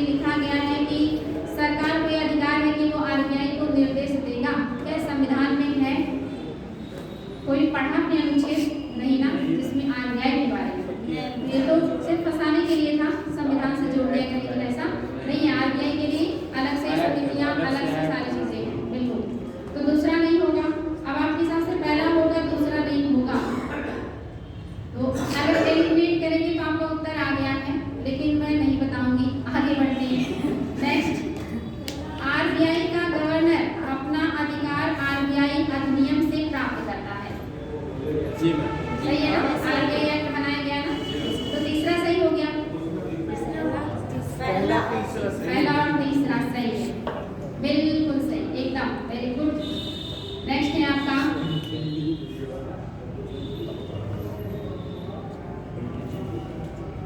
ये भी क्वेश्चन IAS 2021 का है। भारतीय सरकारी बॉन्ड प्रतिफल निम्नलिखित में से किससे या किनसे प्रभावित होते हैं? ये आपको थोड़ा टेक्निकल है, लेकिन हाँ अगर आपने जो पढ़ा है उतना ही बताया, मतलब आपको बताया ना, तो भी आप सॉल्व कर लेंगे, क्योंकि उसकी सहायता से उत्तर देना है। आपको बताना है जो सरकार के द्वारा बॉन्ड जारी किए जाते हैं उसको कौन कौन सी चीजें जो प्रभावित करेंगी, उस बॉन्ड को प्रभावित करेंगी। अब आप थोड़ा दिमाग को खोल के उत्तर दीजिएगा। पहला पॉइंट, मुद्रास्फीति एवं अल्पावधि ब्याज दर। क्या मुद्रास्फीति इसको मतलब प्रभावित करेगी जो सरकार के द्वारा जारी किया जाता है? करती है। इसीलिए वो अगर मुद्रास्फीति होगा तो वो अपनी चीजों को खरीदेंगे, और अगर मुद्रास्फीति नहीं होगा तो अपनी क्या कहते हैं ट्रेजरी बिल्स को वो बेचेंगे। बात समझ में आया? तो मुद्रास्फीति को प्रभावित कर रहा है कि नहीं? कर रहा है ना। और अगर वो बेचेंगे तो उस हिसाब से उनका पैसा भी तो प्रभावित होगा, उससे जो उनको इनकम मिलेगा मुद्रास्फीति में उसकी वैल्यू भी तो कम रहेगी। तो मुद्रास्फीति से प्रभावित हो रहा है कि नहीं? हो रहा। तो यानी कि ये पॉइंट आपका सही है। और ये मैंने सबसे पहले जो पॉइंट दिया ये तीसरा लिया, ये देखने के लिए कि आप लोग समझ पाए कि नहीं पाए। तो तीसरा अगर सही है तो दो ऑप्शन ऐसे जिसमें तीसरा नहीं है, यानी कि एक ऑप्शन से आप 50-50 पर आ गए हैं, जिसमें केवल 3 का ऑप्शन भी है और सभी का ऑप्शन भी है। तो 3 तो सही है, आप सभी सही है कि नहीं आपको ये देखना है।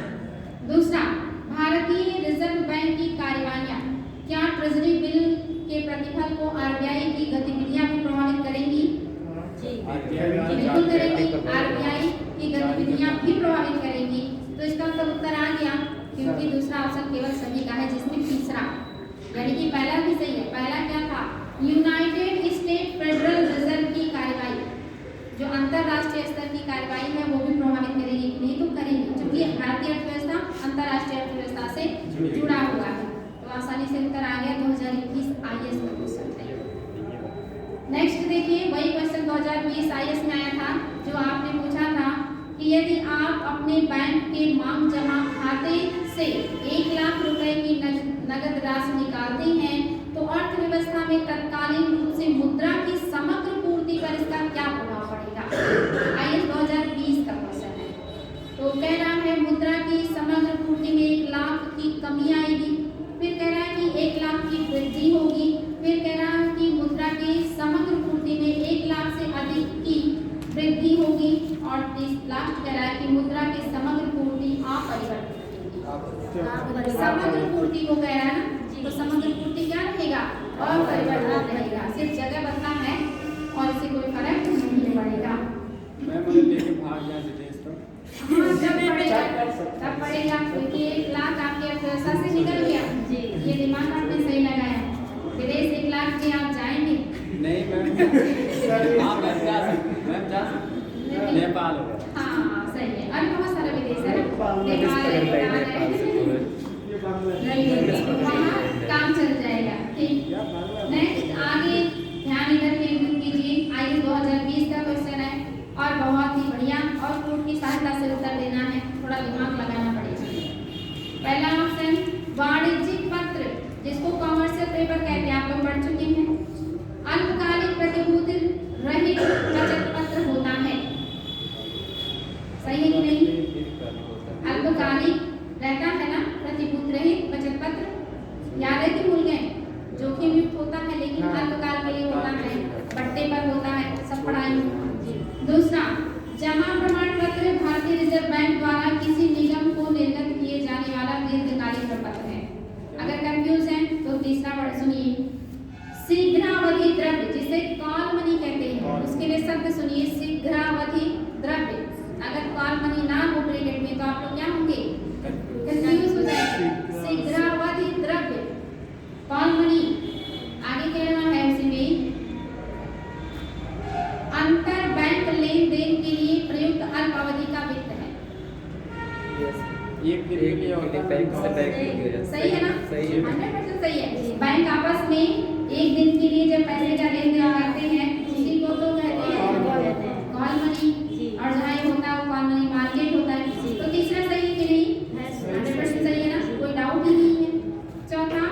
शून्य कूपन बॉन्ड, जिसको जीरो कूपन बॉन्ड कहते हैं, अनुसूचित व्यापारिक बैंकों द्वारा निगमों को निर्गत किए जाने वाला ब्याज सहित अल्पकालिक बॉन्ड है। बताइए, पढ़ा है आप लोगों ने? देखते हैं बता पाते हैं कि नहीं। क्या शून्य कूपन बॉन्ड अनुसूचित व्यापारिक बैंकों द्वारा जारी किए गए ब्याज सहित अल्पकालिक बॉन्ड होते हैं? जीरो कूपन कही जा रहा है, यानी कि वो बट्टे पर होते हैं, पढ़ाई ना, डिस्काउंट पे होते हैं, बट्टे पर होते हैं, ब्याज सहित नहीं, ब्याज रहित होते हैं। सहित और रहित में देखिए बस एक शब्द का अंतर है, और कोई भी क्या करता है, घूम सकता है। तो पहला सही है, तीसरा सही है, दूसरा चौथा सही नहीं। ये आप उनकी सहायता से बहुत आसानी से पहले भी कर लेते, लेकिन मैंने आपको पॉइंट दर पॉइंट देखा कि आप लोगों को कॉन्फिडेंस आ रहा है कि नहीं, कि आप लोग आईएएस के क्वेश्चन सॉल्व कर सकते हैं। पढ़ा है कि नहीं? पढ़ा है ना, सब कुछ पढ़ा होगा। चलिए नेक्स्ट है आपका, अब देखिए फिर से आईएएस 2020 का क्वेश्चन है।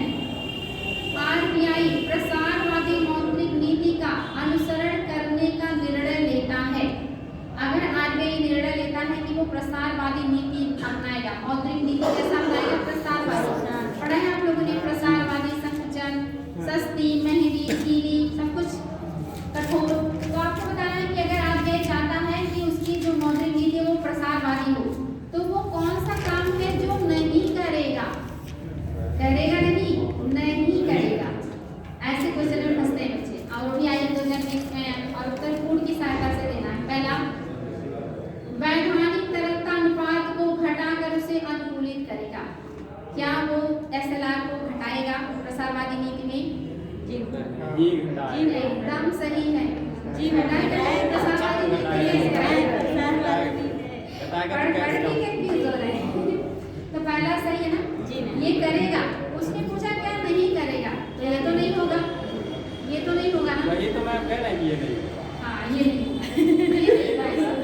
क्वेश्चन के हिसाब से कह रहा हाँ, क्वेश्चन तब ठीक है। मुझे लगा प्रसारवादी नीति नहीं होगा। प्रसारवादी नीति तो है, लेकिन उसने पूछा कि नहीं होगा, वो बताना। दूसरा, सीमांत अस्थायी सुविधा दर को बढ़ाएगा। सीमांत अस्थायी दर को बढ़ाएगा, बढ़ाएगा। ये करेगा कि नहीं करेगा? अब आप लोग ना सिर्फ क्वेश्चन के पूछा कुछ और है, उत्तर कुछ और दे रहे हैं, इसलिए हम कंफ्यूज हो रहे हैं। आते हुए भी कंफ्यूज हो रहे हैं, पता नहीं है, लेकिन समझ नहीं पा रहे इसको करेगा मेरा ठीक कि नहीं करेगा मेरा ठीक। असली समस्या अब यहाँ हो रही है। तो देखिए, जब प्रसारवादी नीति अपनाता तो हर चीज घटा देता, आंख बंद करके, बैंक दर, रेपो दर, रिवर्स रेपो दर, सीआरआर, एसएलआर, जितनी चीजें हैं, सीमांत अस्थायी सुविधा, सब कुछ क्या करेगा? घटाएगा। अब कह रहा क्या नहीं करेगा, तो कह रहा बढ़ाएगा। तो यही नहीं करेगा, ये तो नहीं करेगा। 100% जवाब है ना, कोई दिक्कत? क्योंकि ये तो संकुचन हमारी करेगा। ठीक है, लेकिन यही होता है आईएएस में आते हुए भी क्वेश्चन कब गलत होते हैं, जब हम ऐसे ही परेशान होते हैं। नेक्स्ट, बैंक दर को घटाना तथा रेपो दर को भी घटाना। ये तो प्रसारवादी नीति में किया जाता, लेकिन फिलहाल यहाँ पूछा क्या नहीं करेगा? ये दोनों नहीं, तो ये तो करेगा, मतलब प्रसारवादी में करेगा, लेकिन इसके हिसाब से पूछा है कि क्या नहीं करेगा, तो ये तो नहीं करेगा ना। सही है, नहीं बिल्कुल आप सही जा रहे हो। तो 3 ऑप्शन दिया है इसमें, तो केवल और केवल दूसरा नहीं करेगा, पढ़ाएगा नहीं। वही तो मैम, एक तरलता बढ़ जाएगी, तरलता बढ़ जाएगा। समझ में आया कि नहीं? आया मैं बहुत अच्छा, बहुत आसान था, लेकिन टेक्निकल था, अच्छा था। जहाँ आते हुए भी कंफ्यूजन हो, उसी को टेक्निकल। नेक्स्ट है आपका, देखिए ये भी आपने पढ़ा है, आईएएस 2019 का क्वेश्चन है। भारत में किसी वाणिज्यिक बैंक की परिसंपत्तियों में क्या शामिल नहीं होगा? कौन सी चीज है जो वाणिज्यिक बैंक की परिसंपत्ति नहीं होगी? पहला, अग्रिम, जो उसे मतलब पहले से दे दिया जाए कि ये आपका है। दूसरा, जमा, जिसके पास जमा कर दिया जाए। तीसरा, आप अगर उसके पैसा जमा कर रहे हैं तो क्या उसकी परिसंपत्ति है? तीसरा, निवेश, अगर वो निवेश कर रहा है, इन्वेस्ट कर रहा है। अगर मांग तथा अल्प सूचना मुद्रा, money at call and short notice, ये होगा ना? क्या नहीं होगा? जमा जमा जिसने जमा किया है वो अपना ले जाएगा, वो आपको हमेशा के लिए देके मिलेगा, इससे आपकी कोई संपत्ति नहीं। तो ये नहीं होगा। आयत 2019 में आया था। नेक्स्ट है आपका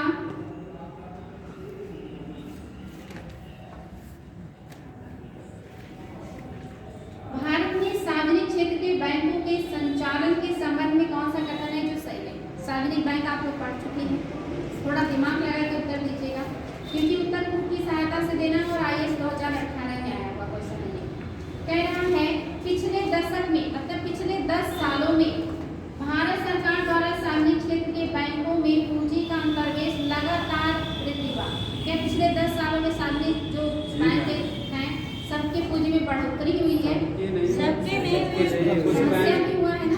विलय भी जी, तो सरासर एक तरह से तानाशाही जैसे हो गया कि नहीं हुआ है, जबकि ऐसा नहीं है, विलय करना पड़ा। इसका मतलब बहुत सारे बैंकों की स्थिति खराब हुई थी तो सरकार ने विलय किया था। तो ये तो नहीं होगा ना, लगातार 10 साल मायने रखते किसी भी चीज़ के लिए। जब पिछले 10 सालों से बढ़ोतरी या 10 सालों से घटोतरी, तो ये गलत हो जाता है। मैक्सिमम उतार चढ़ाव अर्थव्यवस्था में आते रहते हैं। तो आपका पहला तो बिल्कुल भी सही नहीं होगा। दूसरा, सार्वजनिक क्षेत्र के बैंकों को सुव्यवस्थित करने के लिए मूल भारतीय स्टेट बैंक के साथ उसके सहयोगी बैंकों का विलय किया गया है। ये सही है तो सही है ना? तो दूसरा सही है और पहला गलत हो गया। ठीक है, नेक्स्ट है आपका, ये क्वेश्चन बहुत आसान है, आइए 2018 का है। वैधानिक मुद्रा या लीगल मनी, याद है पढ़ाया था मैंने, जितने भी मनी होते हैं सारे प्रकार, मतलब जितने टाइप होते हैं सब पढ़ाया मैंने। फिलहाल यहाँ IAS में आया है कि निम्नलिखित में से कौन सा एक कथन वैधानिक मुद्रा या वैध मुद्रा या लीगल टेंडर या लीगल मनी के बारे में सही है या उसका सही रूप से वर्णन कर रहा है? पहला, न्यायालय में विधिक मामलों के लिए फीस के चुकाने में जो मुद्रा का प्रयोग किया जाता है वो लीगल मनी है। दूसरा, वह मुद्रा जो कोई ऋणदाता अपने दावों के निपटान में स्वीकार करने के लिए बाध्य होता है ना? वैधानिक मुद्रा इसको लेने के लिए आप क्या है? बाध्य है, वही वैधानिक है। ये नहीं कि जो न्यायालय में जमा करेंगे वो वैधानिक है। न्यायालय में तो मैम कुछ भी कर सकते हैं, जब बॉन्ड वगैरह, बिल्कुल कुछ भी जमीन कर सकते वगैरह हैं, भी यहाँ एकदम सही। लेकिन यहाँ पे क्या कहा, ऐसे लोग कंफ्यूज होंगे ये सोच के कि संविधान से जुड़ा है, विधि से जुड़ा है, तो वहाँ वैधानिक अलग हो जाएगा। ऐसा नहीं है। देखिए कितना बढ़िया क्वेश्चन बनाया था। नेक्स्ट है आपका, कौन सा कथन है जो सही है? सही कथन पर विचार करना IAS 2018 में आया हुआ क्वेश्चन है। कहना भारतीय रिजर्व बैंक भारत सरकार की प्रतिभूतियों का प्रबंधन और प्रयोजन करता है, किंतु किसी राज्य सरकार की प्रतिभूतियों का नहीं करता। क्या ये केवल केंद्र सरकार का ही करेगा, राज्य सरकार का नहीं कर सकता? कर सकता है ना, कोई उसके ऊपर इस तरह का भी बाउंडेशन। दूसरा, भारत सरकार कोष पत्र, जिसे ट्रेजरी बिल कहते हैं, जारी करती है और राज्य सरकार कोई कोष जारी नहीं करती। और आपका RBI मतलब सरकार के कहने पर RBI जारी करता है। ओके, तो आपके हिसाब से जो पहला है ये नहीं होगा। ठीक, तीसरा देखिए, कोष पत्र ऑफर अपने सममूल्य से बट्टे पर जारी किए जी जाते हैं। मैम, तो आपके हिसाब से तीसरा सही है ना? और आपके हिसाब से पहला सही नहीं है, तो क्या सही होगा? अरे पहला सही, आपका पहला सही है और तीसरा पहले भी क्या सरकार के लिए नहीं कर सकता, तो ये तो गलत हो गया क्योंकि बाध्यकारी कर दिया। लेकिन ट्रेजरी बिल आपने देखा कहीं राज्य सरकार का जिक्र आया था? नहीं, केंद्र सरकार ही ट्रेजरी बिल जारी करती है, तो इसलिए आपका दूसरा सही होगा। राज्य सरकारें ट्रेजरी बिल जारी नहीं करती है। बस मैं वही कहना है कि भारत सरकार कोष पत्र जारी करता है और राज्य सरकार कोई कोष पत्र जारी नहीं करता, केवल भारत सरकार कर सकता है। लेकिन अगर इस तरह का कोई भी प्रतिभूति है तो राज्य सरकार का अगर कोई प्रतिभूति है तो कौन आगे उसको भी गवर्न करेगा। तो पहला गलत हो गया, दूसरा तीसरा सही है। नेक्स्ट क्वेश्चन है,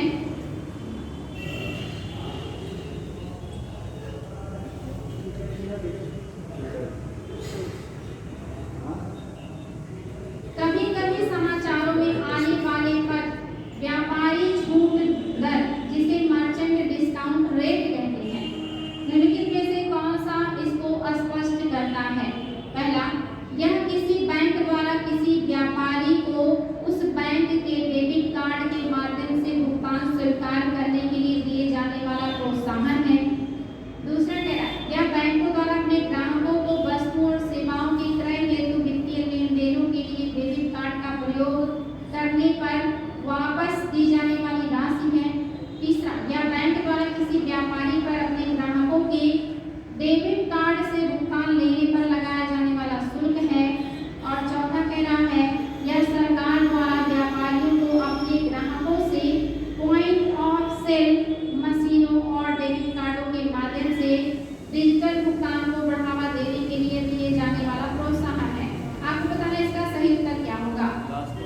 क्वेश्चन क्या है कुछ पूछिए। क्वेश्चन है कभी कभी समाचारों में आने वाला पद व्यापारी छूट दर क्या है? ये इस समय करंट का क्वेश्चन था 2018 में। मर्चेंट डिस्काउंट रेट, तो पहला कह रहा है कि किसी बैंक द्वारा किसी व्यापारी को उस बैंक के डेबिट कार्ड के माध्यम से भुगतान स्वीकार करने के लिए दिए जाने वाला प्रोत्साहन है, तो ये नहीं होगा। यह बैंक द्वारा किसी व्यापारी पर अपने ग्राहकों के डेबिट कार्ड से भुगतान देने पर लगाया जाने वाला शुल्क है। याद रखिए क्या है? यह बैंक द्वारा किसी व्यापारी पर अपने ग्राहकों के डेबिट कार्ड से भुगतान लेने पर लगाया जाने वाला शुल्क है।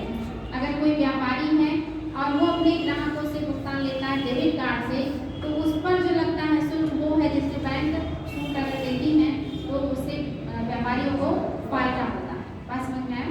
अगर आप भुगतान करते हैं किसी व्यापारी को, उस पर अगर कुछ होता है तो जो बैंक उनको सुविधाएं देती है, क्योंकि वो अकाउंट में उनके जाता ना पैसा, जब आप क्यूआर करते हैं या किसी भी तरह से डेबिट कार्ड क्रेडिट कार्ड से करते हैं तो वो उनके बैंक खाते में जाता है, उस पर जो लगता है शुल्क उसी को कहते हैं। बात समझ में आए? याद रहेगा? ठीक है, नेक्स्ट। भारत में लघु वित्त बैंकों को स्थापित करने का क्या उद्देश्य है? देर हो रहा है? देर नहीं हो रहा है? वेरी गुड, बताइए। भारत में लघु वित्त बैंकों को क्यों स्थापित किया गया है? पढ़ा चुकी हूँ एनबीएफसी, आज ही पढ़ा आप लोगों ने। उनकी सहायता से उत्तर दीजिएगा। आइए पहला पॉइंट, लघु व्यवसायों और इकाइयों को ऋण की पूर्ति करना इसका उद्देश्य है, 100% है। लघु और सीमांत कृषकों को ऋण की पूर्ति करता है, ये भी है, लिखेंगे आप लोग। तीसरा है युवा उद्यमियों को, विशेषतः ग्रामीण क्षेत्र के व्यापार को स्थापित करने के लिए। क्या युवा उद्यमियों के लिए था?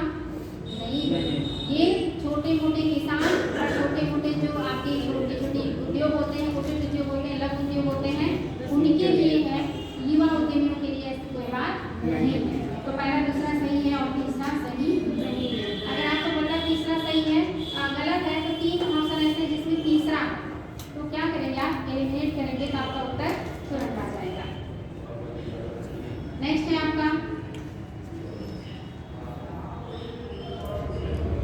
कोर बैंकिंग समाधान। पढ़े ना आप लोग?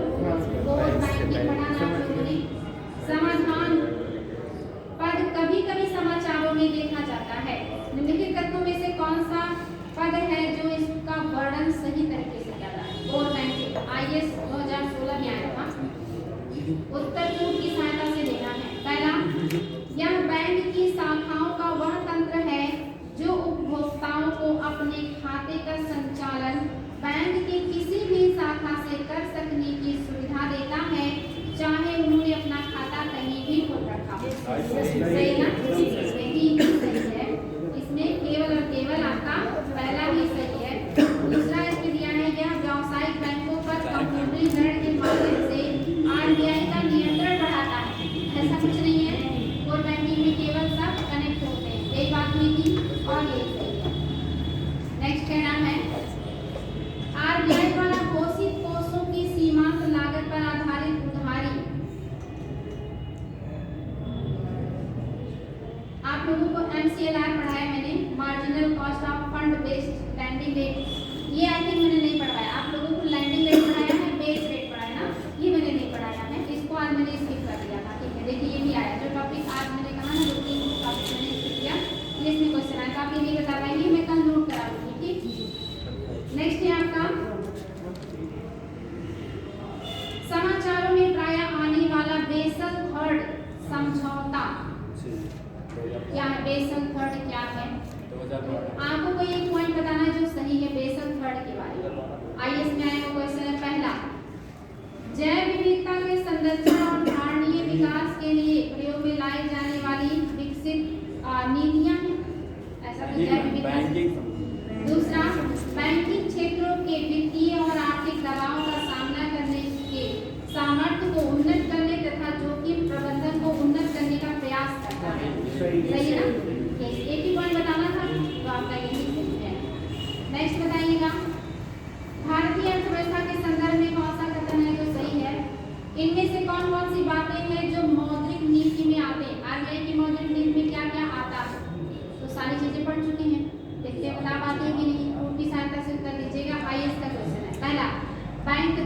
मौद्रिक नीति है कि जी नहीं? मैम राइट दूसरा, खुले बाजार की क्रियाएं, ये ओपन भी मार्केट ऑपरेशन है कि नहीं? तीसरा, लोक ऋण, पब्लिक डेट, ऐसा तो कुछ था नहीं मौद्रिक नीति में। लोक राजस्व, पब्लिक रेवेन्यू, ये था क्या मौद्रिक नीति? ये सब राजस्व रेवेन्यू ये सब किसका है? सरकार का हो जाएगा, राजकोषीय में आएगा, मौद्रिक नीति में नहीं आएगा। कितना आसान था ये। नेक्स्ट है आपका भारतीय अर्थव्यवस्था के संदर्भ में कौन सा सांविधिक आरक्षित आवश्यकता का उद्देश्य है? सांविधिक आरक्षित आवश्यकता का उद्देश्य है, मतलब किसकी बात कर रहा है?